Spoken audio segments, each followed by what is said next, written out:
Hey guys, Dr. Huntington here with you again to talk about a category of vegetables called nightshades. And you've probably heard about them because there's been a bit of a controversy over whether people should be eating these or not. But the fact is, nightshades have compounds in them that can cause symptoms and other health problems. And so the short story on these guys is this. There are some that you should not ever eat. And then there are others that are okay for some people to eat in moderation.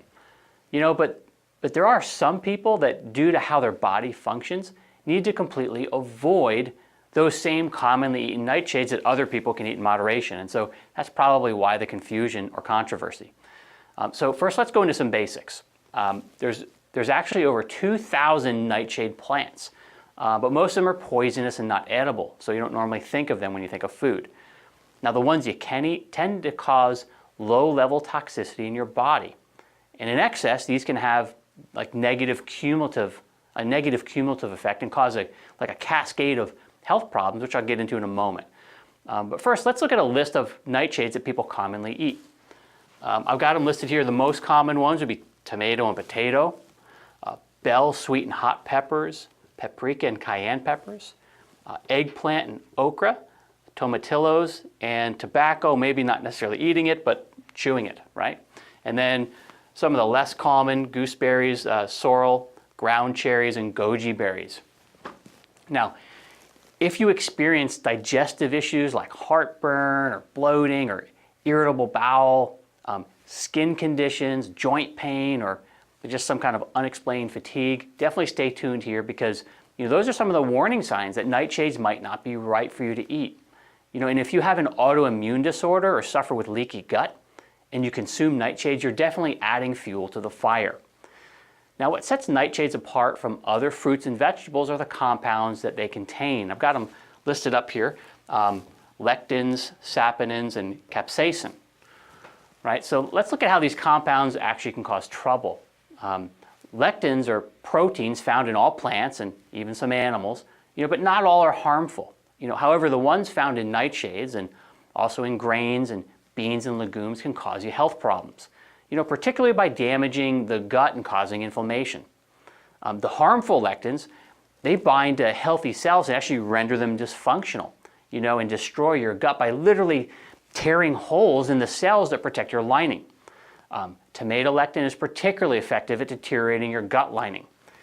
In fact, it's such a powerful toxin that a study showed how, you're not going to believe this, but caterpillars, right? When faced with a tomato plant as their only food source, well, they stayed away from the tomato plant and instead they actually ate each other, right? So, I'm not suggesting that here. If you've only got two choices, definitely eat the tomato, not the people in your vicinity, but you may want to take some of the caterpillar's advice and limit or avoid those tomatoes. And if eating tomatoes causes you symptoms, then you definitely want to avoid eating them altogether. Now, saponins are natural plant compounds like lectins, right? And they also serve as a defense mechanism for the plant. Glycoalkaloids are a type of saponin that are actually found in nightshades. And the one in tomatoes is known as alpha-tomatin, right? And this chemical is so good at exaggerating an immune response that it's used in vaccines to rev up the immune system against the virus that the recipient's being inoculated against. So, maybe just something to consider before loading up day after day on tomatoes. Now, peppers and unripened tomatoes and potatoes all have these glycoalkaloids that can be problematic. One of the glycoalkaloids found in potatoes is solanine, and it's known to irritate the gut and impair the nervous system. It even has been linked to birth defects in spina bifida. Now, is including potatoes in your diet likely to cause either of those problems? Obviously no, right? But potatoes are generally problematic and, not a healthy thing to eat. And the glycoalkaloids, they don't help the situation. All right, so how do you apply this knowledge, right? Well, nightshades may be fine for most people to consume in moderation, right? But avoid potatoes, in all its various forms, snacks and fries and any other way that you find them or could possibly eat them. They're not contributing to your health and for the most part, they're damaging it. And be aware of the signs of nightshade intolerance. Any type of inflammatory response, digestive issues, joint pain, or skin problems. And even if you don't get symptoms or don't have symptoms that seem to be related to eating them, if you eat a lot of them, it's probably a good idea to cut down on it a bit, and replace them with some other healthy veggies. I've actually listed some of them up here for you, some good nightshade substitutes: sweet potato and yams, celery and radish, cauliflower and broccoli, black and white pepper, not red peppers, right? Black and white.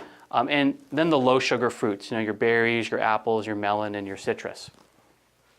And if you already have an autoimmune disease or a leaky gut, just stay clear of nightshades entirely. It's really important. All right, so I hope that that sheds some light for you on the nightshades. And if you feel this content was valuable, go ahead and like it and share it with a friend. All right, I'll see you in the next one.